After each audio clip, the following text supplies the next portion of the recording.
الرحمن الرحيم مالك يوم الدين إياك نعبد وإياك نستعين اهدنا الصراط المستقيم صراط الذين أنعمت عليهم غير المغضوب عليهم ولا الضالين آمين.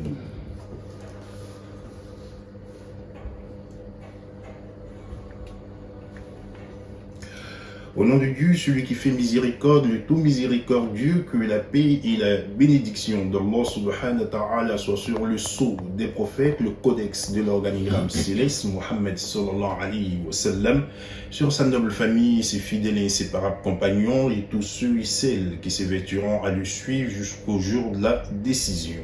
À mes auditeurs auditrices de la 95.3, vous êtes bien à votre émission, La Tribune de la Faïda.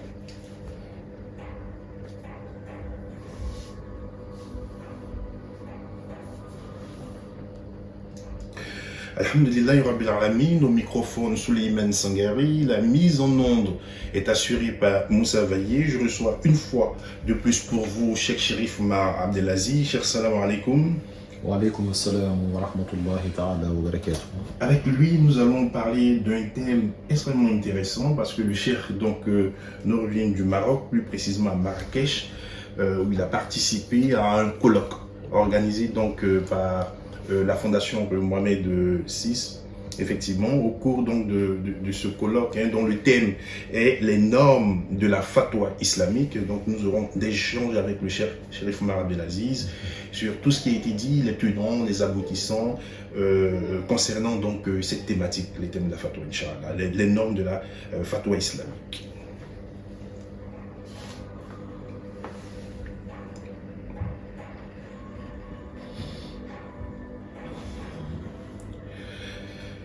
On pourra donc nous joindre au deuxième moment de cet entretien-là, au 01 02 13 46 74, pour poser des questions, bien évidemment, surtout sur la thématique. Cher salam alaikum une fois de plus. Wa alaykum assalam wa rahmatullahi ta'ala wa barakatuh, une fois de plus. On vous dit donc marhaban bikoum. Alors, déjà, dans quel contexte a eu lieu ce colloque-là, puisque vous avez été invité, je suppose que vous n'êtes pas seul. Il y a une délégation ivoirienne qui a été conviée à ce colloque, et ce colloque a bien évidemment traité le thème des normes de la fatwa islamique. Dans quel cadre vous êtes arrivé là-bas? Alhamdulillah Rabbil Alamin, wa salatu wa salamu ala Sayyidina Muhammadin wa alihi wa sahbihi wa sallama tasliman.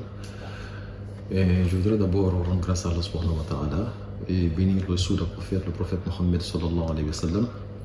En effet, depuis avant-hier, nous sommes de retour du Maroc, précisément de Marrakech.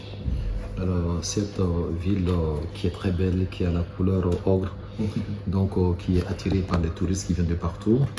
Sa Majesté le roi Mohamed VI, que Dieu le protège et protège toute sa famille, et a bien voulu que ce colloque se tienne là-bas. Parce que, tenez-vous bien, nous avons été invités par la fondation Mohamed VI. Cette fondation qui fait beaucoup pour l'islam, qui essaie d'enseigner un islam modéré.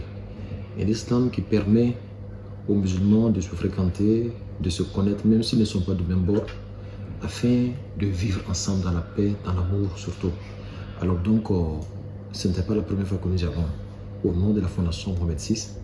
Et moi, je suis le responsable scientifique et culturel de la fondation ici en Côte d'Ivoire, Inch'Allah. Donc le comité ce comité-là, j'en suis le responsable, Inch'Allah. Alors donc la fondation Mohamed VI ici dans sa branche ivoirienne est dirigée par mon frère Cheikh Moussa Kassonta.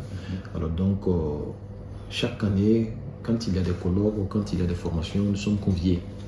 Alors donc aujourd'hui, ils ont traité, je vais dire cette année, ils ont traité d'un thème assez important qui est les normes de la fatwa islamique. Les normes de la fatwa. La fatwa d'abord veut dire la vie religieuse. Quand quelqu'un a une préoccupation religieuse et que cette personne se dirige vers quelqu'un qu'elle pense, qui sait et qui connaît bien la religion, alors que cette personne lui tient une réponse, on dirait que cette personne a fait une fatwa. quand quelqu'un vous pose la question et que vous répondez, c'est une fatwa que vous avez fait. Alors la fatwa là, elle a des normes.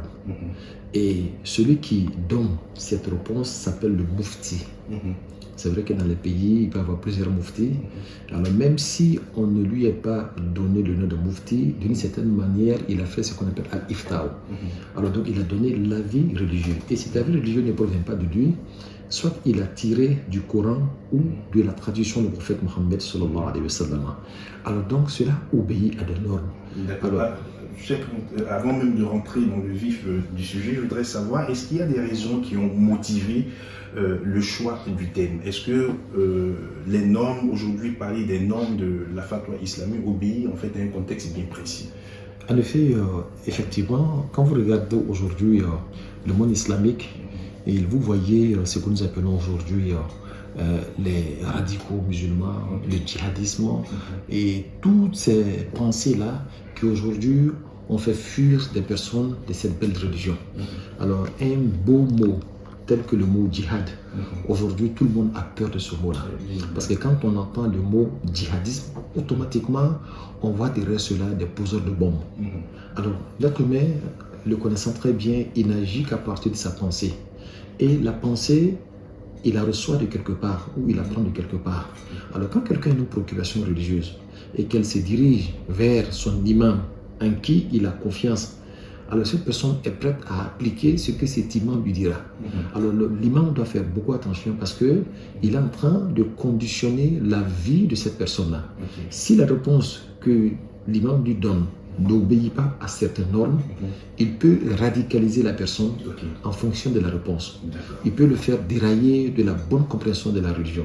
Aujourd'hui, tout le problème que nous avons ici en islam, aujourd'hui, viennent à partir des mauvaises fatwas.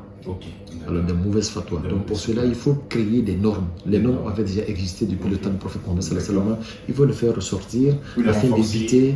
Donc on peut bien évidemment obéir aux normes de la fatwa. Alors quelles sont les principales normes de la fatwa? Alors donc, on va dire d'abord que pour une bonne fatwa, il faut un mustafti. C'est celui qui est préoccupé à savoir quelque chose sur la religion. Donc c'est celui-là qui pose la question. Alors donc il faut maintenant le mufti. Le mustafti va se diriger vers le mufti et le mufti est tenu de donner une réponse s'il sait la réponse. Parce que ici là, même le fait de dire je ne sais pas aussi est une fatwa. D'accord. Voilà. Parce qu'un être humain n'est pas censé tout savoir. Alors donc le mustafti, lui-même doit être quelqu'un dont la préoccupation est de savoir quelle est la vie de Dieu, quelle est la loi de Dieu sur ce problème précis. Ce n'est pas quelqu'un qui vient, qui cherche la facilité de toutes les manières. Alors quand il pose une question à cet imam qui lui donne l'avis religieux, s'il n'est pas satisfait, il va se diriger vers quelqu'un d'autre en quête de facilité. Voilà pourquoi dans certains pays, quand tu as une préoccupation et que tu te diriges vers un imam, un mufti, il te demande à qui est-ce que tu avais déjà posé la question. Si tu lui dis que tu as posé la question à quelqu'un qui était d'une bonne probité, il te dit alors tiens cela et cela suffit largement. Pour éviter d'avoir plusieurs réponses sur une seule réponse, sur une seule question, et afin finalement ça va créer des problèmes même entre les différents muftis. Alors nous aujourd'hui ce n'est pas comme ça que nous voyons la chose. Dans nos différents pays, alors le mustafti, quand il a une préoccupation, il peut se rendre sur 10 000 imams, c'est une manière de parler. Et il attend l'avis de ces personnes, d'abord pour juger même les personnes. Il dit celui-là sait, celui-là ne sait pas. Donc ça crée d'abord un problème entre les différents muftis. Alors non, ça il faut l'éviter. Donc le mustafti, lui, sa condition, sa préoccupation ne doit être que de savoir la loi de Dieu sur une question donnée. Sa préoccupation n'est pas de savoir où il y a plus de facilité, j'irai là-bas pour pratiquer ma religion. Donc il devient quelqu'un qui est trop léger en matière religieuse. Et ces gens de personnes, très souvent, finalement, on ne sent plus de sérieux dans leur pratique religieuse. Alors donc, quand le mustafti a bien compris qu'il ne cherche que la vérité, alors il doit savoir vers qui se diriger. Alors, on se dirige vers le mufti. Alors, le mufti a des conditions et il a des normes. D'abord, le mufti, c'est qui? C'est quelqu'un qui est capable de puiser la loi de Dieu automatiquement à partir des sources. Et aujourd'hui, nous avons deux grandes sources. qui est le Coran et la Sunna du prophète Mohammed sallallahu alayhi wa sallam. On peut même ajouter un troisième qui est Al-Ijma'. Alors donc, lui, il est capable de faire ce qu'on appelle Al-Istinbat. Quand tu le regardes, le verset coranique, quand tu regardes le propos du prophète Mohammed sallallahu alayhi wa sallam, sa probité, sa crainte d'Allah subhanahu wa ta'ala le permet de ne plus suivre, j'allais dire, son désir seulement, mais il est capable de faire ressortir la loi d'Allah subhanahu wa ta'ala à partir de ce verset-là. Alors donc, lui, c'est un mujtahid. Le mujtahid, il fait sortir les lois de Dieu à partir des textes, j'allais dire, depuis leurs origines, tels que le Coran et la Sunna. Mais en même temps, il est capable de comprendre aussi la réalité de celui-là qui pose la question que le mustafti. Celui qui pose la question, il peut être quelqu'un qui vient dans un état d'esprit et sur la même question, il peut y avoir plusieurs avis. Donc il faut qu'il regarde l'avis qui sied mieux à ce dernier-là pour lui donner l'avis là. Et à l'époque du prophète Mohammed sallallahu alayhi wa sallam, Ibn Abbas a tranché de différentes manières sur une même question. Quelqu'un qui vient me poser la question de savoir qu'est-ce qu'il subirait si jamais il tuait quelqu'un. C'est-à-dire, le monsieur vient de poser la question de savoir comment est-ce qu'on repart le fait d'avoir tué quelqu'un. Il dit que si tu le fais, la réparation c'est la mort. Et sur la même question, quelqu'un d'autre vient et lui dit que la réparation c'est payer le prix du sang de celui-là qu'on aura tué. Alors on lui pose la question de sa femme, mais deux réponses à la même question. Il dit non, le premier, j'ai vu en lui l'envie de tuer. C'est comme si c'était quelqu'un à qui on avait tué un frère. Lui, il veut se venger, mais il veut savoir s'il tue, alors qu'est-ce qu'il va subir. Donc lui, je lui ai dit que s'il fait, on va le tuer. Donc c'est pour l'éloigner, de ne pas tuer. Et le deuxième, j'ai vu en lui que la bêtise a été commise et il regrette son acte. Donc on lui demande de payer le prix du sang. Voyez-vous, c'est la même question, mais en face de cette même question-là, on a donné deux réponses. Parce qu'Ibn Abbas a tenu compte de la réalité de celui qui est en face de lui. Il est important de connaître l'homme qui est en face de lui. Alors donc quand on parle de ça automatiquement, on va mettre à côté un autre chèque. C'est un chèque que tout le monde aime bien. Ce chèque-là, il est instruit, il est savant, il est bien aimé. On l'appelle chèque Google. Alors donc, la plupart des personnes aujourd'hui se dirigent vers Google. Parce que lui, il a le chèque qui répond à toutes les questions. Mais malheureusement, le chèque là, il ne connaît pas ta réalité. Il ne sait pas le contexte dans lequel tu vis. Alors donc, il peut donner une réponse qui ne sied pas à tes traditions ou à vos traditions.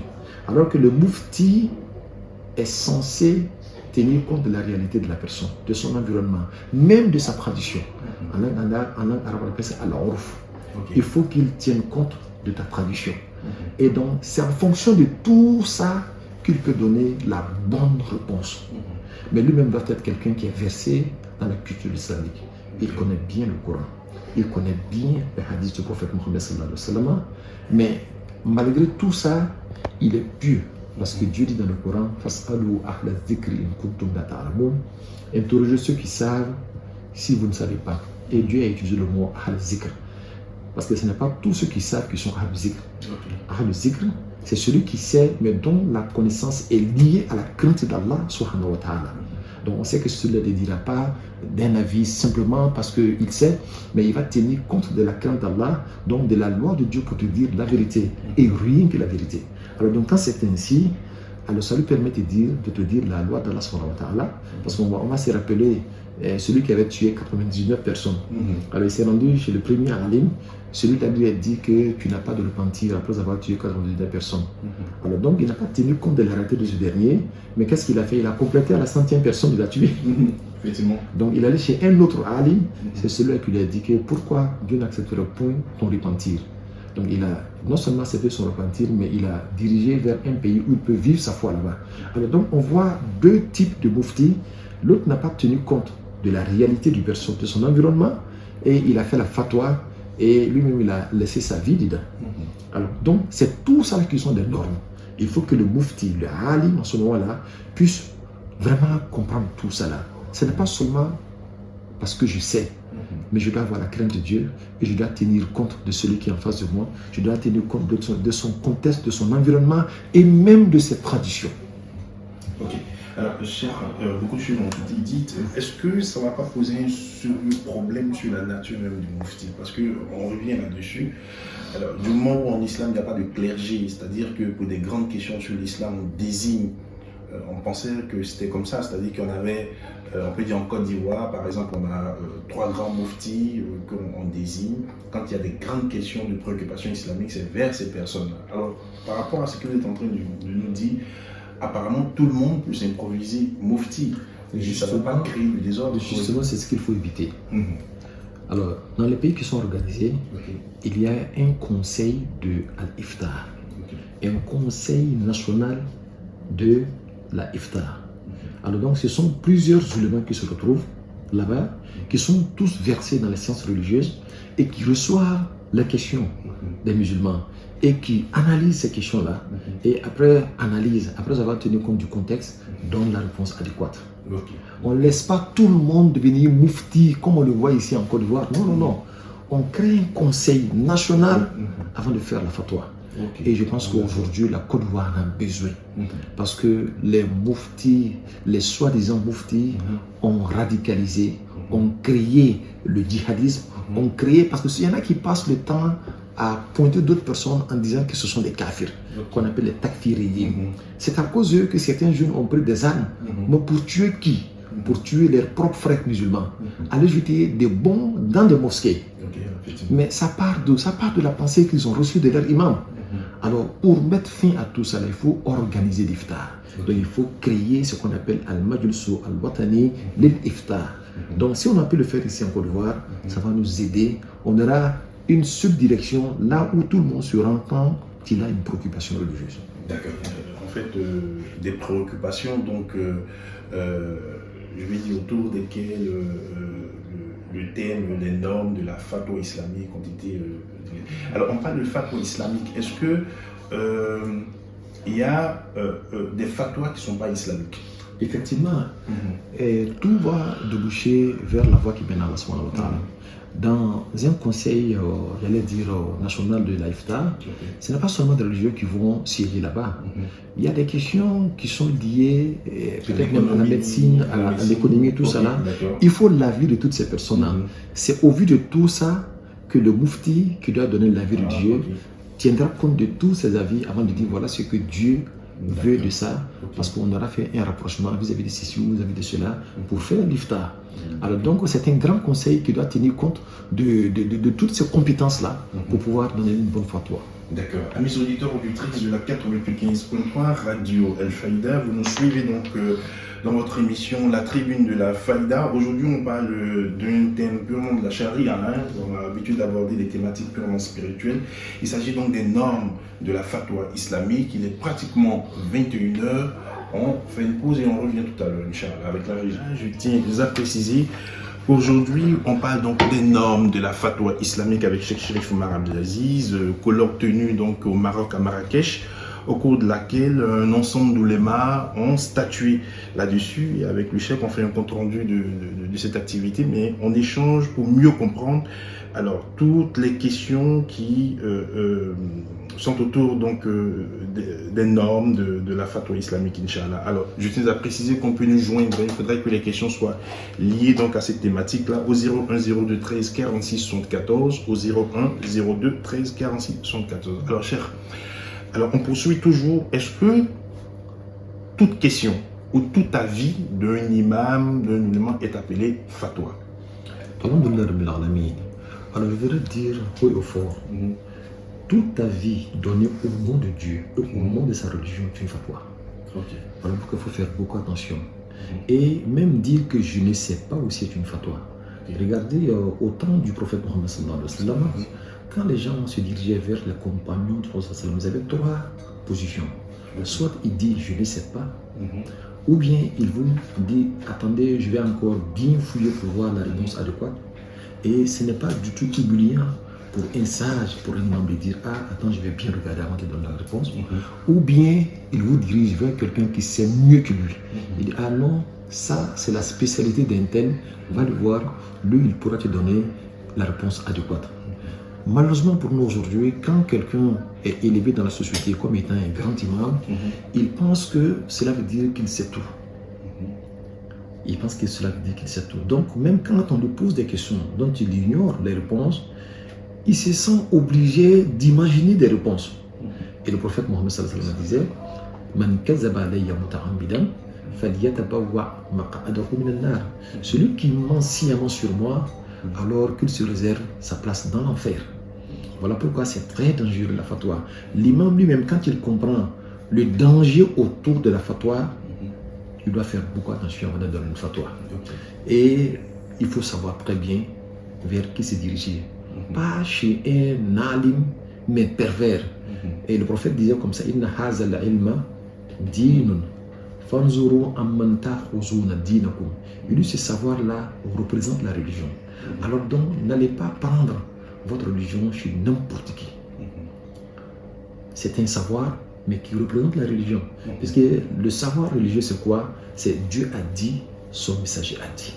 Dieu a dit, son messager a dit. Et c'est ça qui représente la religion. Donc, si un pervers vient vous dire Dieu a dit et le messager a dit, et en même temps il profite dans cela pour dire des conneries, il faut l'éviter. Quel que soit son savoir. Parce qu'en réalité, qui sait plus que le Satan? N'est-ce pas? Mais c'est quelle bonne fatwa que le Satan pourra tenir pour aider les gens, sans que de les égarer. Alors le Satan également, il a ses représentants, des personnes qui se font passer pour de grands adorateurs alors qu'ils sont des pervers, parce que seulement ils ont fini l'université, ils ont eu le doctorat. Cela ne suffit pas du tout. Il faut la probité. Et pour compléter cela, le prophète sallallahu alayhi wa sallam disait que yahmilu hazal ilma min kulli khalafin udulu yanfuna anhu tahrif al-ghalina wa intihal al-mubtilina wa ta'wil al-jahilin. Il dit que cette religion-là, ceux qui l'ont hérité, ont la même probité que ceux qui l'avaient précédé, ceux qui les avaient précédés. Ça veut dire, on a hérité ce savoir des prophètes qui nous ont précédés. Et ce qui a fait d'eux des prophètes, ce n'est pas seulement le savoir, mais c'était leur dignité religieuse, leur crainte d'Allah subhanahu wa ta'ala. Donc ceux qui ont hérité cette religion ont la même probité que ceux qui les ont précédés. Alors qu'est-ce qu'ils font? Ils essayent de protéger cette religion contre les mauvais commentaires des extrémistes. Aujourd'hui, on voit beaucoup d'extrémistes qui font des commentaires extrémistes sur ces textes, ce qui radicalise beaucoup de personnes. Ou bien, ils essaient également de le protéger contre la mauvaise compréhension des pervers. Parce qu'un homme qui est dans la perversité, il ne cherche que de laisser aller les choses simples à les pratiquer. Ou bien ta'wil al-jahilina, ou bien encore la mauvaise interprétation des ignorants. Il y a des gens qui paraissent comme des musulmans, en réalité ce sont des ignorants. Alors donc quand vous vous dirigez vers ces personnes-là, ces personnes ne peuvent que vous induire dans l'erreur. Et le prophète sallallahu alayhi wa sallam nous avait déjà prévenu quand il a dit ces deux hadiths-là. Donc faisons beaucoup attention. D'accord. Alors donc je comprends bien que la nature des questions peut être d'ordre privé. Donc c'est une fatwa, c'est-à-dire un homme a son épouse, une femme a son époux. Si jamais il se dirige vers un religieux pour avoir l'avis de Dieu, puisque c'est l'avis de Dieu qu'on donne, donc c'est une fatwa. D'accord. D'ordre public, d'ordre social. Maintenant, concernant le culte lui-même, est-ce qu'on parle de fatwa quand un imam ou un savant doit donner une position par rapport à une prière ou à des réparations concernant le jeûne, tout cela, ce qui est du domaine du culte? Est-ce qu'on parle de fatwa? Oui, c'est une fatwa, mais là c'est encore plus simple parce que là les pratiques sont plus ou moins connues. Voilà, mais c'est quoi? Dieu a dit par exemple, soyez bons avec les parents. Mais il n'a pas précisé quel type de bonté. Alors donc, là maintenant on va faire référence vers la tradition. Et en islam, il y a ce qu'on appelle al-urf et ce que nous appelons al-ada. C'est comme si on disait la tradition et la coutume. Al-urf, c'est la coutume. C'est-à-dire les traditions qui sont bien ancrées dans l'esprit des gens à tel point que les gens pensent que c'est une obligation dans la société. Maintenant, al-ada, c'est ce qui n'est pas ancré. Les gens, quand ils veulent le faire, quand ils veulent, ne le font pas. Alors donc, il faut tenir compte de tout ça là. Alors il y a des traditions qui sont vraiment ancrées. Quand on dit soyez bons et on n'a pas précisé de quelle bonté dont il s'agit, nous allons regarder maintenant dans notre tradition. Quand nous disons bonté, il s'agit de quoi? et nous pouvons nous servir maintenant de notre tradition et de notre coutume. C'est une source aussi. C'est une source même religieuse quand on n'a pas de texte. Ok, d'accord. Ok, d'accord. Est-ce que on aura entendu un jeu, c'est l'information est à vérifier. Semble-t-il que à l'époque, puisqu'on parle du Maroc, le père donc de Sa Majesté actuelle, donc Hassan II, avait, bon lui il a un rang de commandeur, hein, avait concernant donc le jeûne du mois de Ramadan, avait dispensé un certain nombre de personnes compte tenu de la canicule. Est-ce que ça on peut appeler cela une fatwa? Tout à fait, c'est une fatwa. Et c'est un avis religieux. Et je suis sûr que le roi lui-même, il était un grand ali, ce n'est pas n'importe qui. Mais le roi, Sa Majesté Feu Mohamed Hassan II, il était bien entouré des grands éléments du Maroc. Il ne peut pas donner un avis sans faire référence à toutes ces personnes-là. Quoique le roi lui-même est un grand ali. Voilà. Alors donc, ce n'est pas seulement lui, même le roi actuel aussi est un grand ali. Vous le voyez habillé comme ça, mais c'est un grand ali. D'accord, Barakallahu Fik. Et maintenant, concernant les mazhab, est-ce que les mazhab ont une influence sur, disons, les différentes fatwas? Est-ce que pour donner un avis, on peut donc tenir compte des différentes mazhab? Effectivement. Aujourd'hui même, le monde est en train d'aller vers, j'allais dire, résumer les mazhab, car 4 mazhab seulement sont les mazhab principaux que vous connaissez. Donc le rite Hanafite, Malikite, Shafite et Hanbali. Les gens sont en train de vouloir résumer cela parce qu'il y a le rite Jafarite aussi qui est là. Et puis aussi il y a les Zahiri aussi qui sont là, qui sont des rites aussi qui sont là. Mais les plus prépondérants que tout le monde sait, ce sont ces 4 rites-là. Alors il s'agit de quoi? Il s'agit aussi de tenir compte du mazhab de la personne qui vous pose la question. Et dans certains pays, le mazhab, le rite officiel du pays est connu.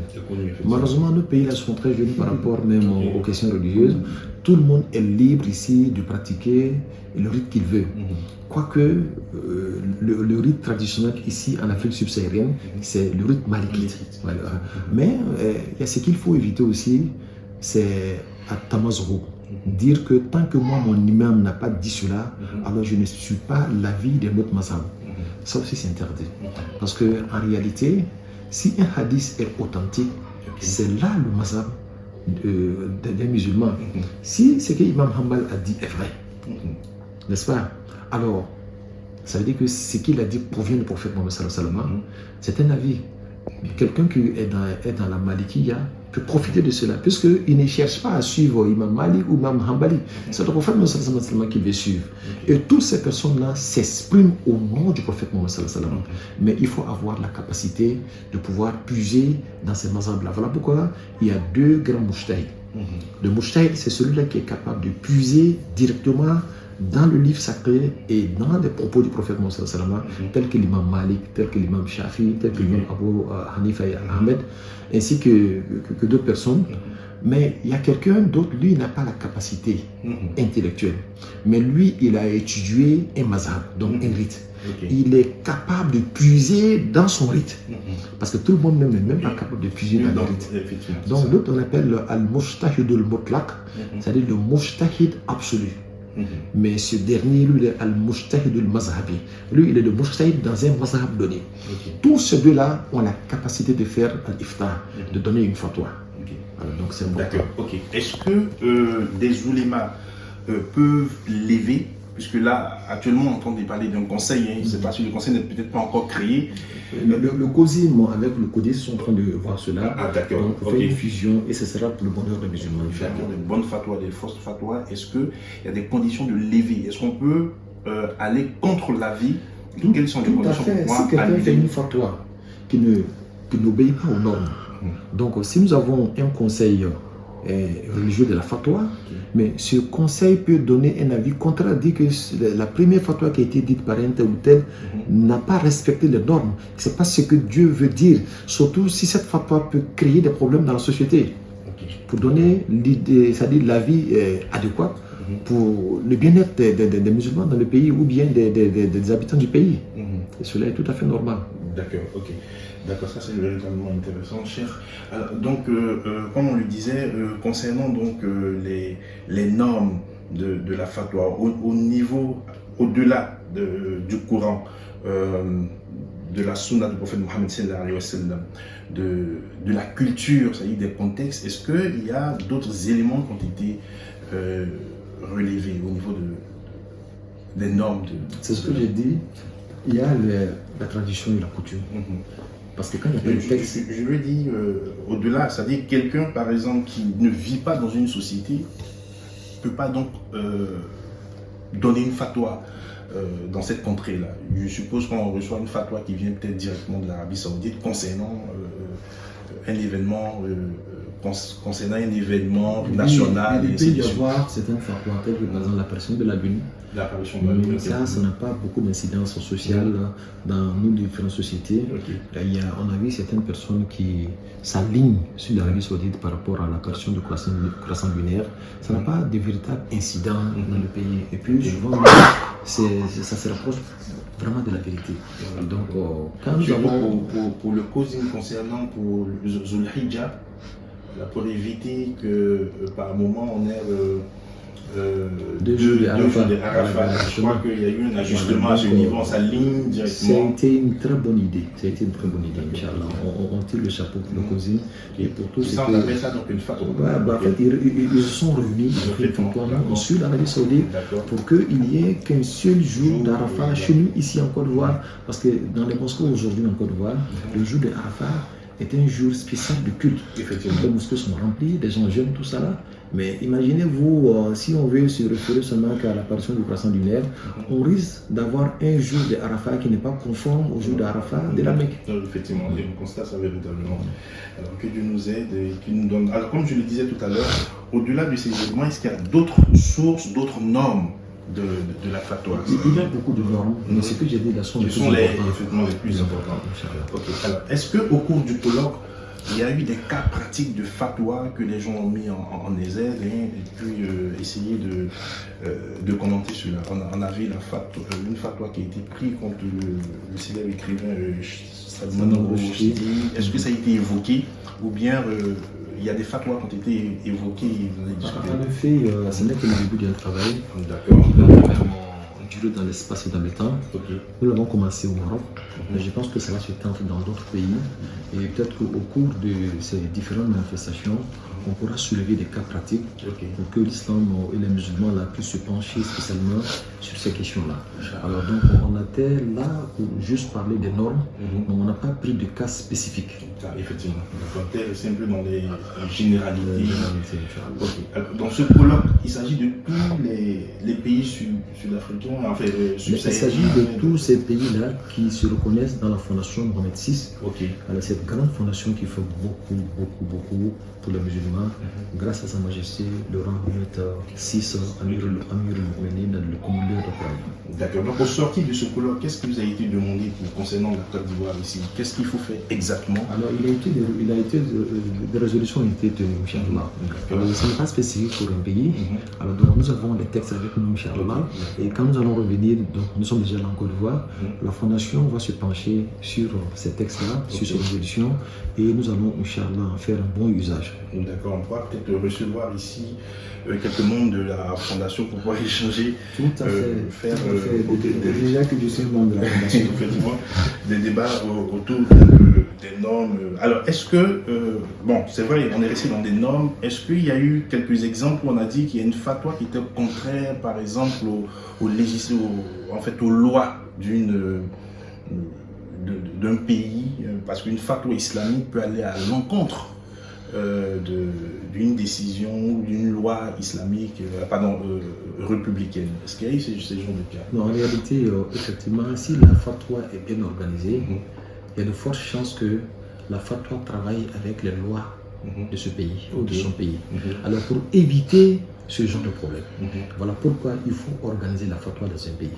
Si nous avons un conseil de fatwa national, ça nous permet d'éviter ce genre de cas-là. Même les politiciens, avant de prendre une décision, vont faire référence aux religieux qui vont essayer de voir ce qui ne va pas créer de problèmes dans la foi des religieux qui habitent le même pays. Alors donc tout ça va apporter l'équilibre dans la société. D'accord, parce qu'aujourd'hui, avec le monde est en train de changer pratiquement et radicalement, hein, avec tout ce qu'on connaît comme les mariages homosexuels, comme aujourd'hui la possibilité donc d'un enfant dès l'âge de sa maturité de changer son sexe, donc la question du genre. Alors, je pense que cela bouscule un peu les valeurs, non pas islamiques, mais des valeurs religieuses, et donc même les valeurs morales. Effectivement. Donc on aura besoin, quand on va faire asseoir ce conseil national de la fatwa ici en Côte d'Ivoire, si besoin se fait sentir vis-à-vis de ce genre de trucs-là, l'islam aura son mot à dire. Mais là, ce sera l'ensemble de religieux qui vont s'exprimer à travers ce grand conseil. En tout cas, cher, on vous souhaite, je crois que c'est déjà intéressant pour ce thème-là. On est véritablement dans les débuts d'une histoire, en tout cas religieuse, initiée donc par la fondation Mohamed VI. Et on espère bien fort que cela va permettre aux uns aux autres de s'investir et de faire évoluer cela pour éviter donc la question des extrémistes, du djihadisme, comme on l'a dit, parce que à vous entendre parler, cela quand même tire sa source quand même d'une mauvaise compréhension. Tout à fait. Des gens, et malheureusement, les gens tirent quand même les versets du Coran. Mais le Coran, quand même, c'est des creusets. Le prophète me disait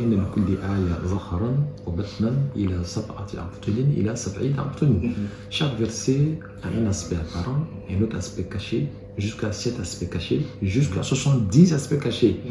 Mais celui qui est capable de puiser dans ces aspects-là doit être d'abord quelqu'un qui frise la sagesse. Quelqu'un qui sait que quand il parle, ce n'est pas pour créer des troubles dans la société. Et si Dieu a fait cela, Dieu a créé, j'allais dire, cette multiplicité-là, afin qu'on puisse prendre ce qui chie en notre société. Parce que ce n'est pas radical. Et cette religion est une religion du juste milieu. Le prophète Mohammed sallallahu alayhi wa sallam, il est le prophète du juste milieu. Prenons seulement l'exemple du prophète Mohammed sallallahu alayhi wa sallam. Il n'était ni extrémiste, ni trop laissé faire. Il était dans le juste milieu. Et si nous faisons de lui notre modèle à suivre, comme l'a dit le tout-puissant Allah, vous avez dans la personne du prophète Mohammed un modèle parfait. Il y a de fortes chances que ces pays musulmans-là vivent en paix. Même ceux qui ne sont pas musulmans, qui vivent sur la terre musulmane aussi, reconnaissent cette paix et ce grand amour-là que le prophète Mohammed sallallahu alayhi wa sallam a donné au monde entier. N'est-ce pas que Dieu dit Omar sallaka illa rahmatan lil alamin. Nous nous avons envoyé qu'étant une miséricorde pour l'univers tout entier. Alors donc, l'univers tout entier, nous remercions Allah subhanahu wa ta'ala. Il faut que ces miséricordes-là, cette miséricorde-là, puisse se sentir à travers l'enseignement du prophète Mohammed sallallahu alayhi wa sallam. D'accord. Cher, on a parlé d'école juridique, mais quel sera donc l'apport des grandes écoles spirituelles dans une question de la fatwa? L'islam est une religion qui tient compte de toutes les dimensions de l'être humain. Il y a l'aspect juridique et l'aspect spirituel. Pour faire une bonne fatwa, d'ailleurs, il faut être un bon spirituel. Donc quand on dit « Fas'alu ahla zikri », interroger ceux qui savent et ceux qui invoquent Allah subhanahu wa ta'ala, c'est par rapport à leur spiritualité. Ils ont un esprit posé, ils ont le temps de réfléchir et ils ont le temps de donner la bonne réponse qui ne va créer que l'équilibre dans la société, mais l'équilibre même dans l'esprit de celui qui a posé la question. Et ça, il faut avoir une bonne dose de spiritualité. D'accord. Alors, on espère bien fort que être fait concernant donc les normes donc de la fatwa et puis essayer de réconcilier un peu tous les avis et puis de travailler de concert et puis permettre en tout cas à la communauté de comprendre que c'est pas tout le monde qui peut se permettre donc de donner un avis juridique. Pour moi, comme je le dis, je ne savais pas que la fatwa était d'ordre privé. Pour moi, parce que généralement, quand on parlait de fatwa sur les réseaux, ce qu'on avait dans le Butoton, bien sûr, les grandes chaînes, c'était des questions concernant, donc, en fait, des avis concernant des grandes questions, voilà, sur l'islam ou même sur la politique. Voilà, mais je ne savais pas que la fatwa aussi, c'était d'ordre privé, voilà, que tout avis juridique est considéré comme une fatwa. Dans tout avis religieux est considéré comme une fatwa. C'est donner des informations sur un avis religieux vis-à-vis d'une question. C'est ça la fatwa. D'accord. Donc on revient très rapidement sur les normes, actuellement en tout cas ce qu'on a pu collecter comme normes essentielles concernant donc cette fatwa-là. On peut revenir rapidement là-dessus. On avait dit à l'introduction que le musulman doit faire beaucoup attention, surtout. Et celui qui pose la question, lui, on doit faire beaucoup attention. Il doit prier et voir la probité des gens, la dignité religieuse des gens, la crainte d'Allah subhanahu wa ta'ala, et être sûr de leur savoir avant de se diriger vers eux. D'accord. Ça, c'est pour le moment. Et quand le conseil va être créé, je pense qu'on va pouvoir résoudre ce problème-là. Quand le conseil va être créé, Inch'Allah, il sera bien pour tous les musulmans de se diriger vers le conseil. Alors là, on est sûr que c'est plusieurs musulmans qui vont se pencher sur la question et certainement, ils vont donner la réponse la plus adéquate. Voilà. Et c'est ce qu'il faut faire. Et il faut comprendre que ce que le prophète a dit demeure toujours, que ce savoir-là représente la religion et ne prenez pas votre religion de n'importe qui. Inna hazal ilma dinun fanzuru amman ta'khuzu dinakum. Ce savoir représente la religion et regardez très bien de qui vous recevez cette religion. Donc il faut faire beaucoup attention. La vie d'un pervers, même si c'est vrai, il demeure un pervers. Et j'ai pris le cas de Shaitan. Il n'y a pas un seul lieu sur la terre et dans les cieux où il ne s'est pas prosterné devant Allah subhanahu wa ta'ala. Mais malgré ça, il demeure toujours Shaitan. Et il est savant, il est sachant. Mais on ne va pas prendre la fatwa là-bas. Et lui également, il a de représentants sur terre. Donc cherchons des personnes qui ont la crainte d'Allah subhanahu wa ta'ala, en même temps qui savent, qui maîtrisent bien la religion. C'est ceux-là qui peuvent donner une bonne fatwa. Et si Dieu nous a permis d'avoir ce conseil ici en Côte d'Ivoire, alors on dira merci à Allah subhanahu wa ta'ala. J'avais oublié de dire que Cheikh Ousmane Diakité était avec nous aussi. Alors donc, si tu veux, la crème même des religieux musulmans ici en Côte d'Ivoire, et tous ont été là. Nous profitons de cela, remercier les efforts que la branche de la Fondation Mohamed VI ici en Côte d'Ivoire a pu faire pour la mise à l'aise de tous ces participants qui sont invités ici en Côte d'Ivoire pour se rendre au Maroc. Et aussi remercier la Fondation pour tout ce que la Fondation a pu faire pour nous recevoir. Et la Fondation nous a reçus de la plus belle de manière. Et tout s'est très bien passé. Merci et que longue vie à Sa Majesté le Roi Mohamed VI, l'amir des musulmans, le commandeur des croyants, Inch'Allah, et longue vie également aussi à la Fondation Mohamed VI, Inch'Allah. En tout cas, cher, nous vous remercie. Je pense que c'est la bienvenue parce que beaucoup de questions quand même restent en suspens. Trop d'avis sur des grandes questions d'ordre social, politique, économique sont restés en suspens et on espère bien fort que la création donc, de ce conseil-là pourra permettre d'apporter des réponses assez efficaces pour que chacun, en tout cas, puisse trouver son, disons en fait, son avis agréable sur cette question-là. On reprochait beaucoup trop à nos oulémas d'être un peu déconnectés de l'actualité, des réalités, que le monde est en train d'avancer, les musulmans sont très silencieux, voilà, et surtout même les oulémas de l'Afrique subsaharienne, on trouve qu'on n'est vraiment pas trop présent sur les grandes questions d'ordre social, politique, et ainsi de suite. Le monde est en train d'échanger, comme on le dit, avec le mouvement des LGBT, des homosexualités, donc voilà, tout ce qui est autour, même l'évolution de l'économie. On espère bien fort que le Conseil pourra apporter quand même des réponses à ces... On va reprendre notre place pour le concert des Nations Unies. En tout cas, j'ai été très heureux donc, de mener cette émission qui avait pour thème donc, les normes de la fatwa islamique. C'est un colloque qui s'est tenu donc, au Maroc, à Marrakech, auquel colloque d'ailleurs le cheikh Aïma, le cheikh Moustapha Sonta, le cheikh Sherif Omar Abdelaziz et peut-être d'autres encore ont pris part donc, à cela. Et donc, on espère les recevoir ici pour échanger sur d'autres pans de cette question de la fatwa. À mes auditeurs auditrices de la 95.3 Radio Al-Faïda, vous étiez donc à votre émission La Tribune de la Faïda. Au microphone, Souleymane Sangari. La mise en onde a été assurée par Moussa Vaillon. On se retrouve la semaine prochaine pour une autre émission. Sur ce, assalamu alaikum wa rahmatullahi ta'ala wa barakatuh. Wa alaikum assalam wa rahmatullahi wa barakatuh. Toutes les grandes écoles spirituelles sont conviées donc à prendre cela. Alors, quel est, pour terminer, puisqu'on était véritablement que dans les normes. Peut-être qu'on va essayer à notre niveau ici de suivre les travaux du mouvement où vous êtes là-bas, pour qu'à chaque moment on puisse discuter, voilà, au fur et à mesure donc, des avancées de ce travail-là qui nous a été confié au niveau donc, de la fondation Mohamed VI, et puis donc apporter plus d'informations donc au niveau de notre communauté musulmane, mais c'est une question aussi qui intéresse tout le monde, même les pouvoirs politiques. Tout à fait. Quand l'actualité est vraiment brûlante concernant véritablement l'islam. Alors bon, on va terminer peut-être avec votre mot de fin sur ce colloque-là. Nous fait peut-être un petit résumé des points forts. Bon, on a un appel entrant. Peut-être que ce sera